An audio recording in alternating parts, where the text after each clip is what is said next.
if you want to grow your compensation, your income, you have to become bigger than your present place. No one's going to hand you more. You have to show up in a bigger way. And then people will be like, oh, I'll give you that.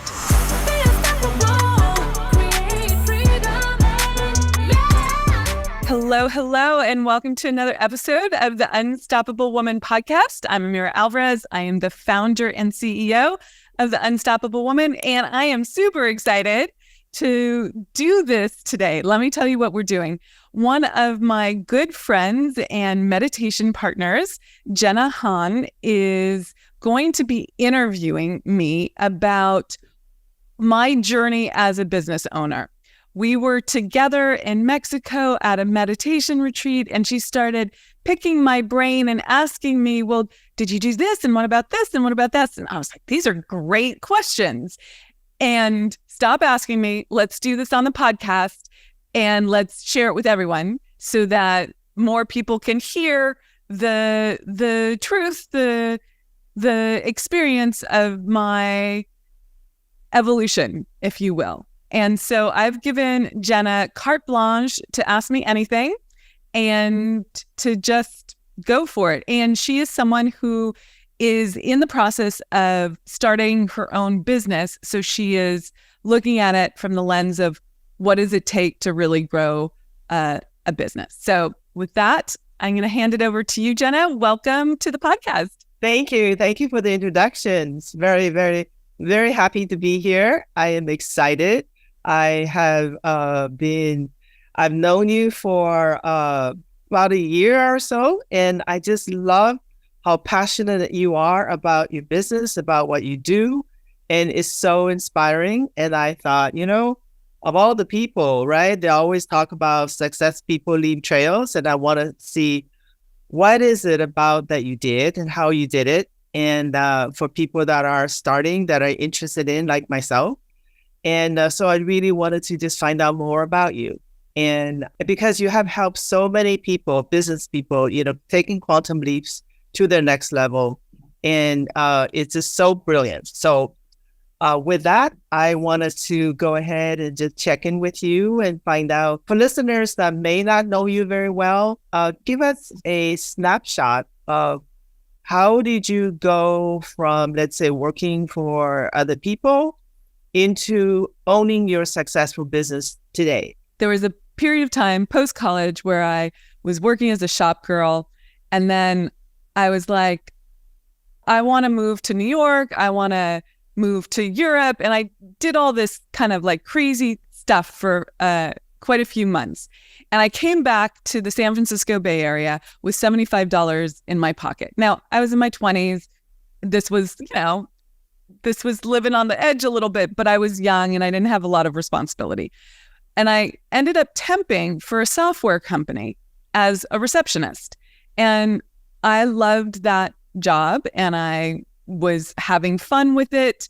And the day that the company went public, the HR person, Lori Allen, I remember her specifically, walked up to me and she's like, I want to hire you today so you have stock options. And I was like, I had no idea what that meant, Jehna. I had absolutely, I was so young, I was so green. I was like, sure, okay, great. And that was the beginning of my corporate career. And now looking back on it with 2020 hindsight, I know that she hired me because I was giving my best. I was over delivering. I was becoming more than the position required. And that is just a slight tangent here. That is one of the things I teach people is like, if you want to grow your compensation, your income, you have to become bigger than your present place. No one's going to hand you more. You have to show up in a bigger way. And then people will be like, oh, I'll give you that. So anyways, I worked my way up that corporate ladder.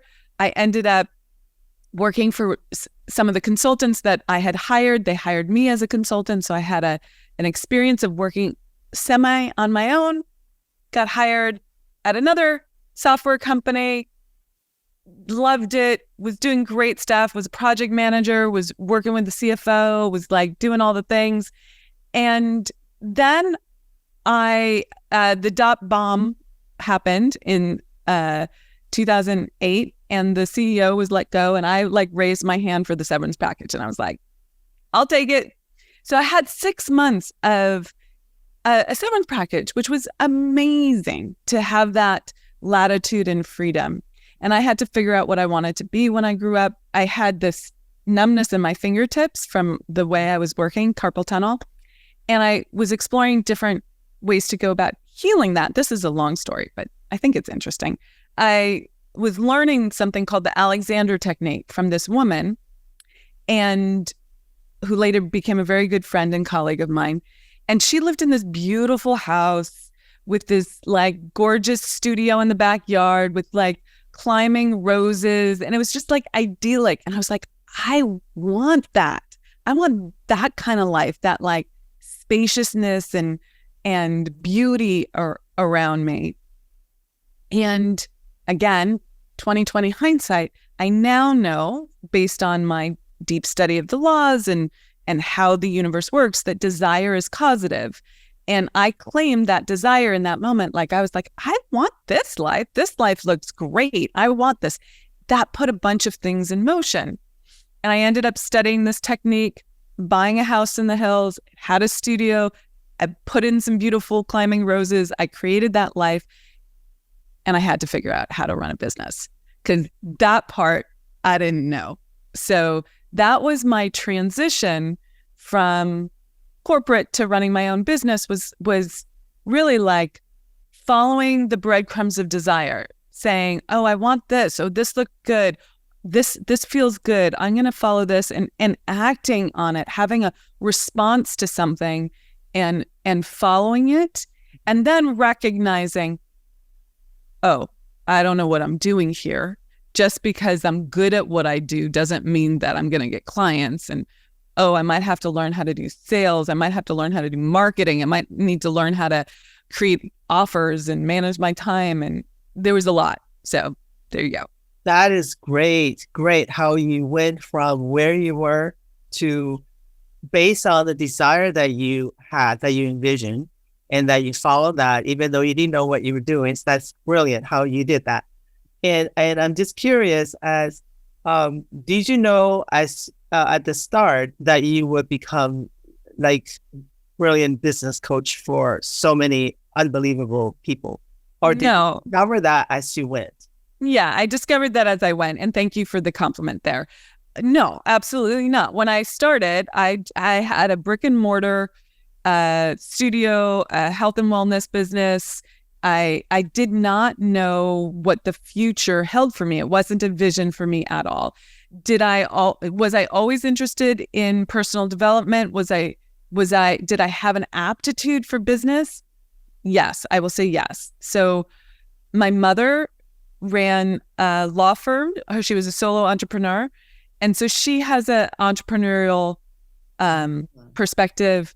My grandfather had an entrepreneurial perspective. So I had a little bit in the sort of like the air growing up. And then, but when I started that health and wellness business, I had to figure out how to run a business. So I took courses, I bought courses, I went to events, I learned from mentors. I did a bunch of self-educating around what it took in this day and age to really run a business.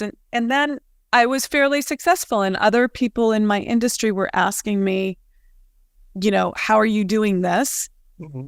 And so I started sharing, because I could feel myself light up. So again, desire is causative. Like I could feel myself light up. That passion. And talking about it.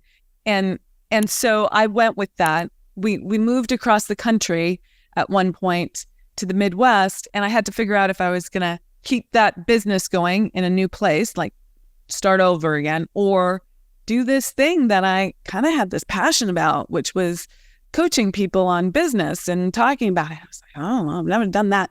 And in fact, I hated the term coach, because I thought it was so like airy fairy, and like I have this gravitas to me that didn't seem like serious enough. Right. But I went for it, and all the people who became my first clients were people who I had met. This is the way the universe works. It's totally beautiful. they were people I had met taking all those marketing and business courses that I was learning from. They were other women entrepreneurs who were like, oh, you have something, you figured something out. Can you help me? And so I built my business based on the people that I knew. It was all there for me, and it was unfolding beautifully. So yeah. And so how has your story shaped to who you are today? What were the major life turning points, moments? Deciding to do business coaching was a big decision. Then there was a wake up moment for me about 3 years into the business. I just as a framework, first year in business, I made $30K. Second year in business, I'd made $90K. I felt pretty good. I'd tripled my income. Hadn't yet crossed that mythical 6-figure mark, but I felt pretty good. Third year in business, I had made $138K, nice chunk more. Sure. But there was this one evening when Jack, my husband at the time, who I'm still fond of, called up from downstairs and was like, hey, babe, dinner's ready. Come on down. And I was like, thanks, babe. I'll be right down. I just want to get one more thing done. An hour freaking later, because I was like just in deep work, and I was addicted to the tasks. Like I was addicted to the hit that I got getting things done. But as you know, your to-do list is never ending, right? Right.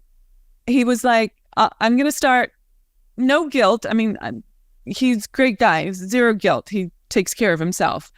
But I had that wake up moment, which was like, I can't work any harder. I had probably worked 12 hours that day already.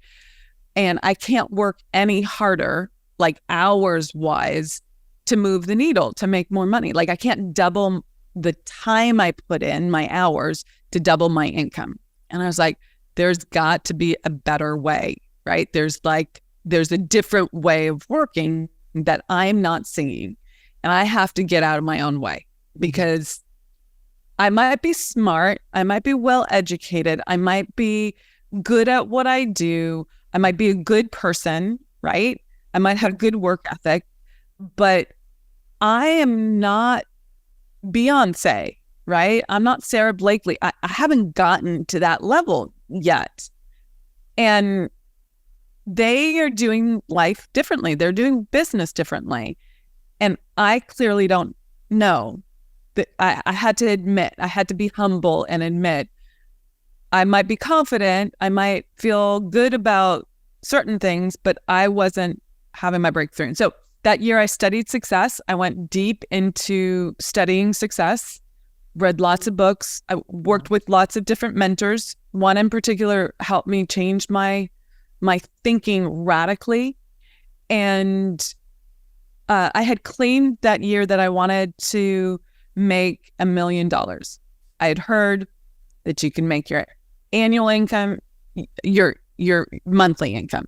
I had heard that people had done this, right? And I was like, I want that. Again, that like desire. I don't know why I want that, but I want that. And I know now, I was tired of like being on Amazon trying to figure out if I should buy the $10 thing or the $18 thing, right? And feeling constrained by what I could do in this world. I also know now that desire was instrumental in me tapping into the full expression of who I am. And when I did that is what has allowed so many other women to do that as well. It's a role model. I'm role modeling, and I understand now. I didn't understand it then. I understand now, again, 2020 hindsight, that claiming that desire and going for it and showing the world that you can do it was part of my path, was part of my mission. Now, I didn't make $1 million that year, Jehna. Okay, so truth and transparency. But I got to 700, which is 5 times in your income. Wow. Yes. Which was, and it was not for the faint of heart. Okay, there was no magic sprinkles. Okay, this was not like, oh, you just wish for it and it happens. I worked my patootie off. Okay, yeah. And you found a way to work differently, right? Because of that revelation that propel you to learn other things about success, about working with other mentor that took you over to the other side. Correct. So you want to know how I did that? Yes, of course. Our audience want to know. Yes. Okay. It's going to sound straightforward when I say it. Like actually doing it is where the rub is. So there's only 3 ways to make more money. This is one of the things I teach. Only 3 ways. You can raise your prices. You can sell more widgets, right? More quantity. Okay. Or you can add a new channel of income. I did all 3. Okay. Okay. So tactically, if you're looking at your business, you have to figure out what of that you're willing to do. But in order to do that at the level that I did it at, I had to change my self-image or my identity. I use those words interchangeably. And your self-image is a subconscious belief about who you are. And it determines what you think you're worthy of. Okay. And I, at the time, thought I was only worthy of 138K because that was the result I was getting. Maybe I could imagine getting to like 175, 200, 250, right? Like I could incrementally go up. But when that desire came in, $1 million, I realized that was a totally different human being than the self-image I had inside of me. And I had to like cosmically change on a cellular level who I was being. And that's 100% inner game. And you do that through constant spaced repetition of like being very clear about who you need to be. That's all in your imagination, in your intentionality, in your thinking, some people do affirmations or reps that way, but there's lots of ways to do that. You have to keep that super, super present. But then I had to do the things at that level. Okay. What were the things? Okay. So if you are someone, Jehna, who makes $1 million this year, you can't be charging what you're charging. You can't be working where you're working. I know where you work. You can't be working where you're working. Okay. Which means, okay, if I really want this and I really want this now, I got to rip off the Band-Aid and I got to start acting like this person, not like and for those of you who are just listening, I'm raising my hands up and down. You have to, you cannot make decisions from the place you are currently. Yes. You have to make decisions from the place you want to be, which is terrifying for most people because they're not there yet. Their self-image is saying, their subconscious program is saying, no, that's too dangerous. That's not who you are. You're going to die. Okay. So that first year, in fact, the first 3 years were absolutely like I was living in the terror barrier. Like I was constantly on my emotional growth edge. And most people will say, this is too uncomfortable. I need a rest. I need to take some time off. It shouldn't feel this challenging. This pressure is not for me, and back off. Okay. I could just totally see it is that passion. It is that drive. It's that what sets you on fire. It's what, because you had a vision of bringing in, making $1 million, and you knew on some level what you had to do internally to shift. Not only your identity, emotionally, physically, mentally, every which way, like you said, in your waking moments, you needed and had to come from the place of what $1 million person would make, how they would think, how they would act, how they would be. And you had to see where you were to how to be that so that you can manifest or create that. And Right. I could feel that passion, that drive, of course, from let's say 150 to $1 million, that's a huge jump. And let me say one more thing about what I did to make this happen. Sure. Okay. Yeah, please. This is super important. And sometimes I forget to share this part, but it's really freaking important. I got leverage over myself. There was something at stake for me. Because oftentimes we We pick a goal. There's nothing at stake. Nothing bad happens if you don't make it, except maybe you feel bad about it yourself, a little chagrin that you didn't do it or whatnot. Like you and I have a plank challenge right now, and I'm blowing it off. Okay, to be honest, like I did it for the first little while and fell off there's nothing at stake for me. Like, okay, well, all right. Like Jehna's gonna think poorly about it, but she's gonna understand also, and blah blah blah blah blah. Right? Like, there's nothing at stake there. Okay, except if I really want it, I would do it. Okay. Mm-hmm. When I was going for more that first year, Mm-hmm. I had a VIP day with a mentor, and it was an expensive investment. But what I had really wanted to do was private coaching with him for a year. Mm-hmm. And I had run it past Jack, my husband at the time.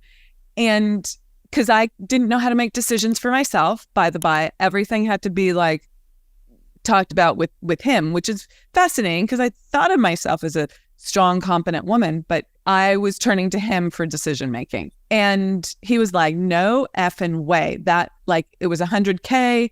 It was way too much. Like, that's not money we have. That's insane. Who does that? No. Okay. And I was like, okay, but my heart really wanted to do it. Mm-hmm. And in that VIP day, my mentor basically said, you need to do private coaching with me for a year. And I signed on the freaking dotted line. Okay.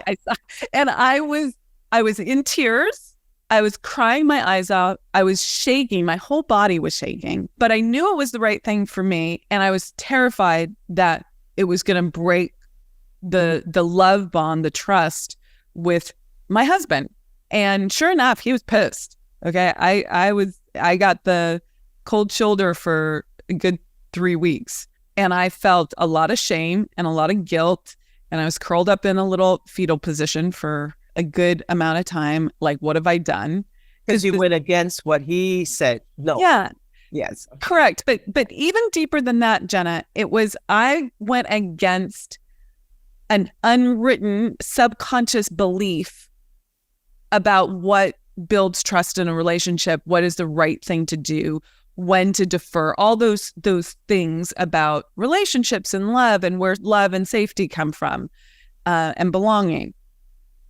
And it was the first breakthrough that I had, because I realized, again, 2020 hindsight, looking back, that in doing that, I was claiming my own worth. I was claiming my own destiny, that I was the creator of my own life, and that sometimes you have to do things that are not what other people do, right? They might be afraid to do it. They might not have faith in themselves, but you do. But to the original point of this part of the story, I got leverage over myself because I was not going to, not going to return on investment on that investment. That was a big chunk of change. Yeah. Okay. Yeah. You put yourself on the line there. Yeah. And I wasn't going to lose faith, not follow through with this, because this was my marriage at stake. Okay. And that's how I looked at it. And, by the by, Jack got really good with the decision once I started making a ton of money, right? He was like, oh, this is working. Okay. I get it. He started to drink, he started to drink the Kool-Aid. But there was a period where it was touch and go, and I had to stay the course. I had to be persistent, which is one of the success principles. Like, you need persistence even when everything looks like it's falling apart. I had so much, I want to say belief, but at the time I just had desire. Desire pulls you forward, and fear pushes you. Okay. And in the beginning, there's both. Okay. I'm not going to BS anyone. I had a lot of fear, right? I was like, holy F, I need to pay my bills every month. How the hell, and I had just taken on this big commitment. How the heck am I going to do that? So there was a lot of fear driving me. So I was in action, like racing as fast as I could, doing as much as I could, but from this new level of awareness and beingness. And I think I was pulled forward by desire. I had started to say I had a lot of faith and belief in myself, And to some extent, that's true. Like I had faith and belief in my resilience and my capacity and my intelligence. I didn't necessarily know that I could do it. But my mentor held belief. My mentor was like, oh yeah, done. I was like, okay, let's go then. Okay. So they say so, then they see something, then I must have it now. Yeah. Yeah. So what were the 3 things that you would say that you consistently done that that made you as successful today? I might answer that differently on different days. Let's see what comes out today. I followed my desire. So like desire is causative. That's really important. I had to learn what my desires were and start believing in them and trusting them. In the beginning, I had no idea what I wanted because I was so other driven, like what do other people need, people pleasing. You know, it feels good to please other people, but then you lose what the truth is of what you really want. So I had to learn what I really wanted. And there was some testing and tweaking there, but like I know what desire is. And I now know 100% if something's a yes for me. So following desire, the question was like, what were the 3 keys to success? What are 3 things that you do consistently? Do consistently. Yes. Oh, do consistently. Okay. So I tap into my desire. Like even this morning, I was like, okay, what is the next like evolution of the business? What's the next vision for the business? And I'm writing down like what I want that to look like. So I'm constantly playing with the desire and the resonance in my body with that. Okay. So that is an iterative process.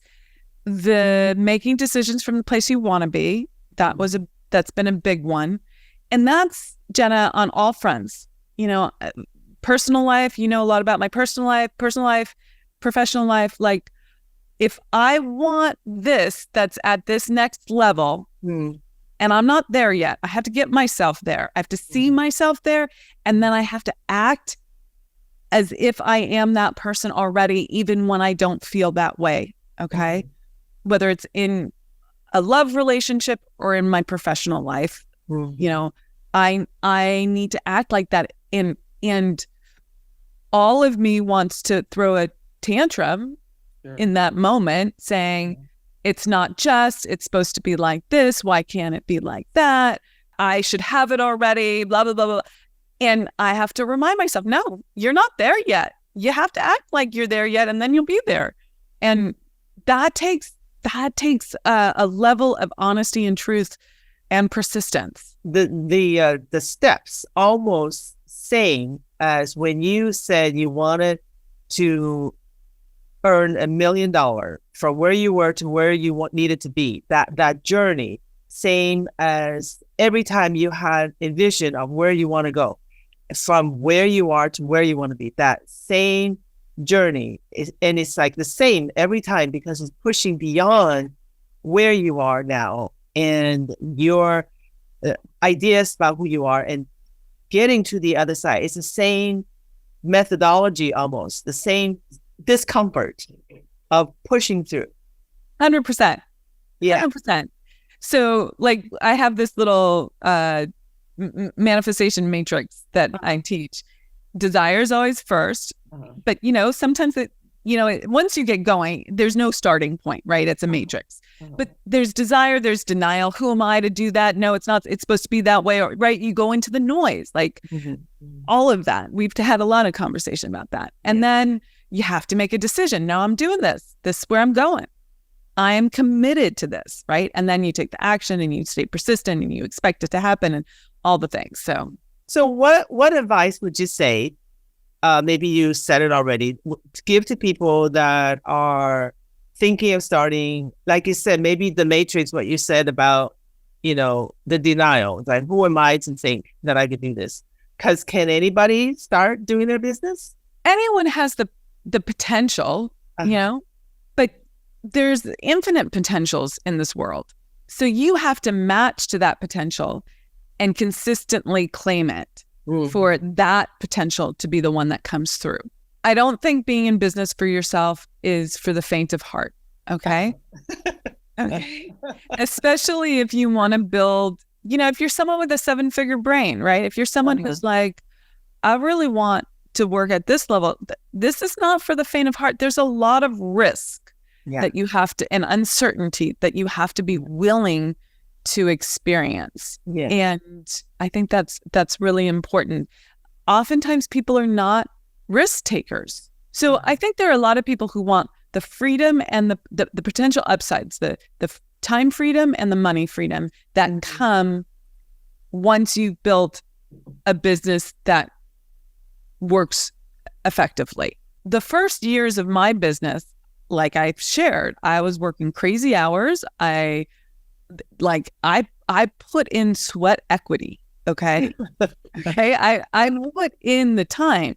So this idea of time freedom, of being your own boss, it's very seductive. I was my own boss, but I was probably working for $10 an hour with the amount of hours I was putting in. Now, I loved what I did, so I was all in on that. And I also think, side note, that as you keep going with that, that can become addictive. And I know that there's a lot of women who have built successful businesses that are addicted to the busyness. And I would just, if that's you who's listening to this, I want to speak to you for a moment and say, that's an addiction. And at some point, we need to build your business in such a way that you can step out of that and you can have some spaciousness and you can create that time freedom. And most people don't do that because they don't have a clear vision or desire of what they want it to be. And if they do, they feel like they can't create that. It's daunting. It's too scary to even look at that. I was on a call with a woman. She great company, built multiple businesses, was in corporate building business. She's like, in 3 years, my kids are going to be grown. I will have sold this business. I have no idea what I'm going to do with my life. And it's terrifying, right? Who am I? And so we need to start unpacking all of that because otherwise you just stay addicted to the busy and you wake up wondering, is this all there is? But anyways, I'm off on a tangent. I wanted to go back to one thing, Jehna. You asked for 3 things. The other thing is being of service has been really big to me. Giving before receiving. Giving is the first law of receiving. The more you give, the more you receive. And oftentimes people are afraid to give because they've been giving all their life as a martyr, right? And that's not what I'm talking about. I'm talking about giving in faith, doing your marketing, not knowing if it's going to work, right? Or deciding to start a business before you know that it's going to work, or giving to your colleagues and friends advice, sharing. There's so many ways to do this. Anyways, that's been a big service, part. Really big service. And so I just want to come back to the thing you were saying about people being addicted to the busyness. I also see it as they can use it, because I've noticed myself having done that in the past, it would distract me so much that I won't focus on really what I need to do. Because one, like you said, don't really know what I want to do. Number 2, do I really deserve to do that? Number 3, it's like, can I really do it? So instead, I'll just be busy over here doing things that are trivial, that does not bring anything to me other than occupying my time, which then I can say, oh, I ran out of time. If you can get beyond that, Jehna, if you can do the needle moving things, not the busy work, not the things that are safe, but you can do the big scary things, you'll grow your business. You'll get there. Okay. Yeah. But most people stay in that comfort zone. Yeah. Yes. And like the way you were saying earlier is that is so frightening to go beyond that. It's just on the other side, because then you're really faced with what are the challenges to take you ahead, to propel you to where you want to go. But as long as you keep busy, distracted, be addicted, you never have to really look at that. Correct. Yeah. And how did you develop your own unique brand? My experience in growing this business was about really tapping into the full expression of who I am. And part of the what I teach, which is based on really deep study on success, is that if you are the full expression of who you are magnetic. You are attractive. And you will attract clients, you will attract opportunities, you will attract income generation, revenue, compensation, all of that. And I just want to add that I have seen you the way that you are just in our exchange at our meditation. I see people are drawn to you. It's the way that you are, your energy, or just like exactly what you're saying, magnetic. And so you are speaking, you are being exactly what you're saying. Just want to share that. Mm-hmm. Thank you. And what's interesting about that is like when I am going to these meditation retreats, I'm like trying to fly under the radar, right? Like I'm trying to not like, I don't want to be. And yet it still comes out. Yeah. I'm like not in my fancy clothes. I'm in my leggings. I got my hair up in a ponytail. I don't have, well, sometimes I have makeup on, but mostly don't have makeup on, right? Yeah. And like none of that sort of outer stuff, if you will, is there. And I'm not in like, I am the founder CEO mode. I'm just not in that. I'm a participant. I'm meditating. And so thank you for that reflection, because that has been years of cleaning up the stuff on the inside to be a full expression of who I am. And everyone has their full expression of who they are. Yeah. And quite frankly, that's yes, the value proposition of our company is to help women make money in their business, grow their business, make their impact in the world that way, be successful entrepreneurs, all of that. But the subtext or my secret, not so secret desire is I want women to have the experience of being a full expression of who they are and not feeling like I felt the before of me was conflicted, insecure.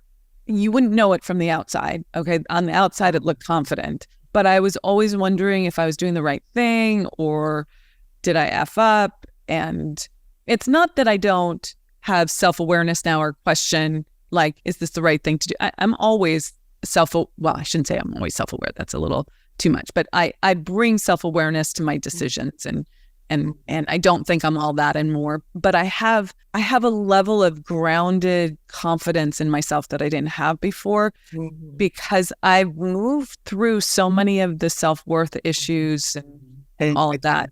Yeah. Yeah. And that has been a big part of like the journey. Okay. You asked about the journey. That is why I'm in business. My business journey was to become someone who loves herself, who likes herself, who feels confident in herself walking through this world. And I want to help other people do that too. So that would be your brand of really supporting, particularly women, to own who they are. It doesn't really probably matter what business it's in, is because they are at the source of their business. And your brand is really helping the people, the women, to get in touch with what that is and to locate it, to find it, so that they can really step into that identity that they want to be. Yeah. Yes. Yeah. And who were the three people, or maybe still are, the most influential to you throughout your journey? It's specifically in the business? Yes. First one that popped into my head is my friend, Jessie Johnson. She and I are best friends, best buddies. We've built our business at the same time, had the same trajectory. Oh, like wow. We are soul sisters, and watching her do it differently than I did it, being a different person than I am entirely, and yet going through some of the same hiccups and roadblocks and challenges. She's been a big influence on me because she has a perspective. I have a little bit more of a go hard perspective. Like I was like, I don't know how I would have gotten here if I hadn't put in that effort. She has the idea of like, it should be a lot easier, right? And I mean, I too have that. I'm not going to dismiss that. One of my power questions is like, how do I make this easier? Or, like I'm all about the ease and grace. But I also I'm not going to do revisionist history and say, I could have done this without the effort. Yeah. Jesse brings to me like a higher standard around like spaciousness, ease, allowing. So that's been very impactful. My mentor was extraordinarily impactful for me. He helped me rethink who I was being and the sort of like what's right, what's wrong in this world. I had a lot of beliefs around that. I really got a great foundation of like learning the laws of success, the universal laws from him. That was huge. And he had belief in me in a way that I didn't have belief in myself. So that was hugely impactful. And then, this might sound cheesy, but I'm going to go there anyway. But my parents they don't know this. I mean, they know this, don't know this, right? Like in terms of my business journey, it's not like they helped me with the business journey, okay? But all the conditioning that I grew up with, that when I went through the business journey, and I'm still in the journey, but in the first probably 3 years, I was up against my childhood, the beliefs that I grew up with in my childhood. And I was constantly pushing up against them and having to question and wonder and like, do I keep the loyalty pack to my mother? Do I keep the loyalty pack to my father? Or do I do this new thing? That was a conversation in my head. They were not overtly having that conversation with me. But they played a huge role in my evolution. And I really had to do a lot of deep work, soul searching, resolution making, resolving with them. And that's been huge. And I love the outcome of that. Like it's been a journey, but I love the outcome of that. Great. And so what are some of the great resources people, as they're embarking on this journey, that you would recommend? The ones that I really studied were this book, Working with the Law by Raymond Hollywell, one of the best books ever. Really, I give it to all my clients that join our Spirit of Wealth mastermind, and I teach from it. And I you can see like every page is dog-eared, right? The Science of Getting Rich by Wallace D. Wattles. I've done a program taking people through that book chapter by chapter, which is worth, if anyone's listening and they want that, let us know. That's a program that we sell. And then we have there is another book called Think and Grow Rich, which I know you're doing the Morning Mindset Club, which is me taking people through Napoleon Hill's classic, like one paragraph at a time. And that's been wonderful book. Yeah. I mean, that book has just opened up and it's at the beginning of what you were saying about desire, and truly what that really means to have a desire. Mm-hmm. And so that really opened my eyes about discovering really what is my desire. And I'm only on chapter 2 still.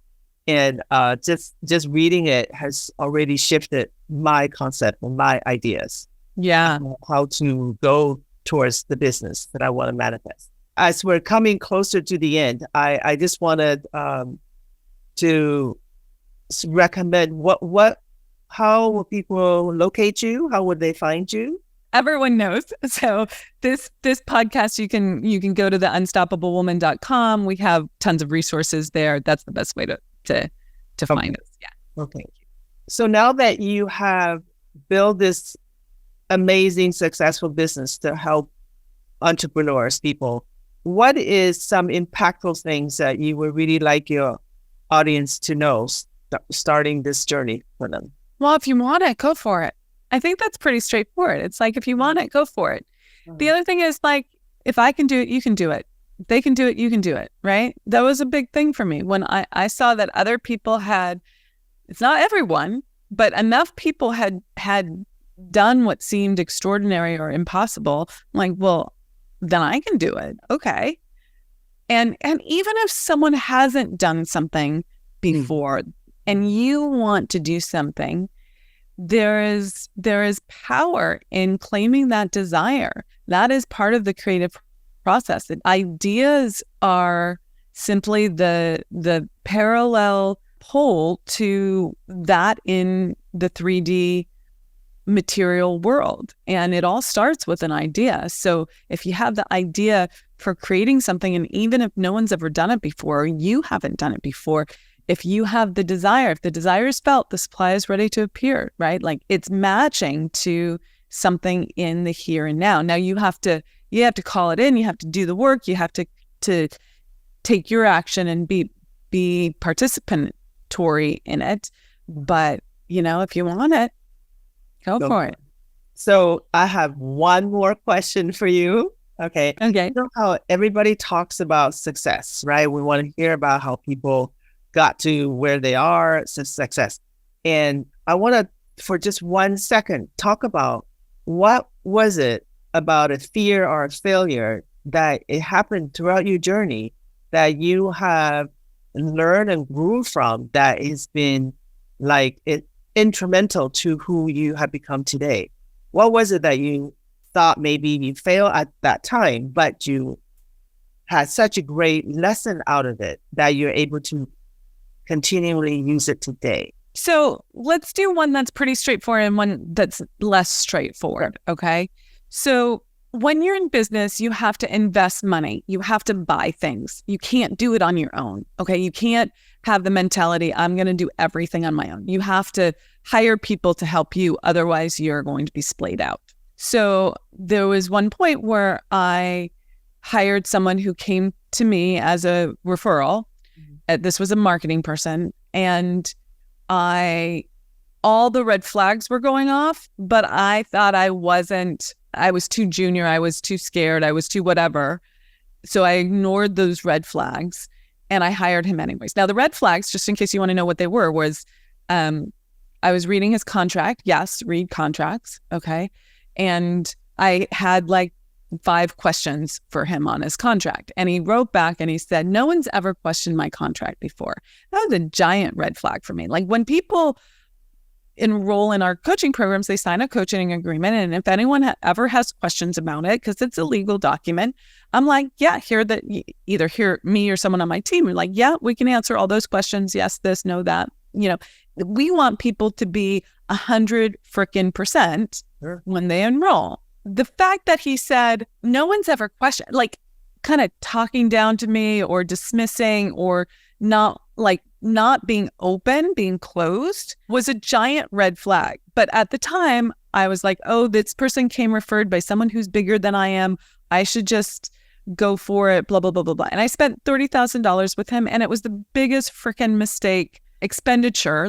I didn't get what I needed. It was terrible. But it taught me such a huge lesson, which was pay attention. Now I know that's a no, that's a red flag. That's a never. That actually has saved me so much money, time, heartbreak, all of that. I'm grateful for that experience, not bitter about it. And the meta lesson is that sometimes you just have to go through these experiences so that you can know what that feeling is and trust it for the future.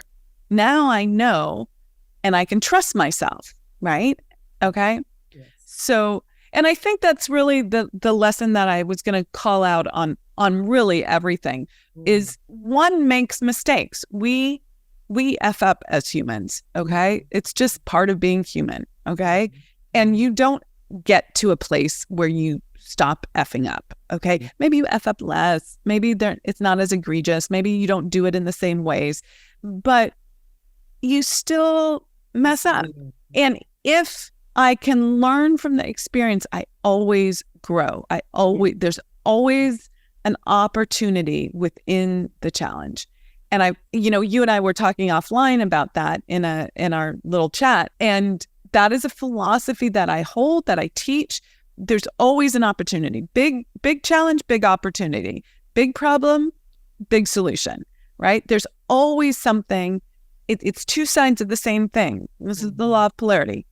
And So if I can change my thinking, change my perspective, change the way I look at something so that I can see the opportunity, which requires that you are humble, okay? That you are open, that you don't have to be right in advance. Then you can see, that's the opportunity. That's what I needed to learn. And that's how you up level over and over and over again. So the faster you can do that, the faster you will grow, the faster your business will grow. Fabulous. I know that I said that was the last question, but I just have one more.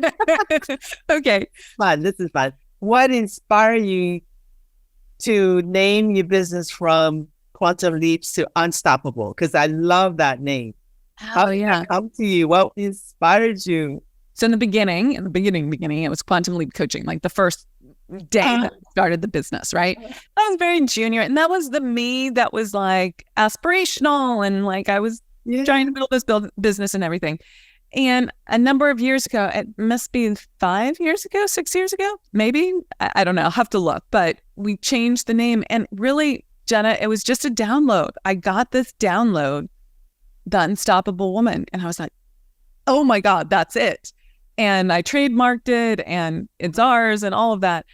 A lot of people misinterpret that as I am the unstoppable woman, but really, I mean it as like, how do we, as driven, entrepreneurial, high-performing women, break through the barriers that even we have to our next level success, our next level life, right? Our next level love, whatever it is that we're going for. How do we not stay stuck and stopped at the level that we're at, which is often really good, okay? But it's not necessarily extraordinary, or it was good for the season, but now you're ready for more, but you have some sort of internal block. Sometimes it's a knowledge block too, a skill set block. You know, what we didn't talk about today was that, you know, all of what we talked about was inner game, because the inner game, you could say 80%, 90%, 95% of the journey, but you do need the tactical stuff. And there were tactical business things that I needed to learn to get to the next level as well. So like, what's the skill set? What's the inner game? What's the outer game that you need to become unblocked, right? And unstoppable. That could be for another podcast. But for today, we just want to thank you. Thank you for taking the time to answer a lot of my questions. Yeah. Thank you, Jehna, for doing this. This was great. I love that you said yes. I love that you asked such great questions. And yeah, maybe we'll do it again. All right. Well, thank you. You're welcome. Okay. For all our listeners, that's a wrap. Thank you for listening to another episode of the Unstoppable Woman podcast. Please let us know what you took away from this and what you liked, and we'll see you in the next episode. Take care. Bye-bye.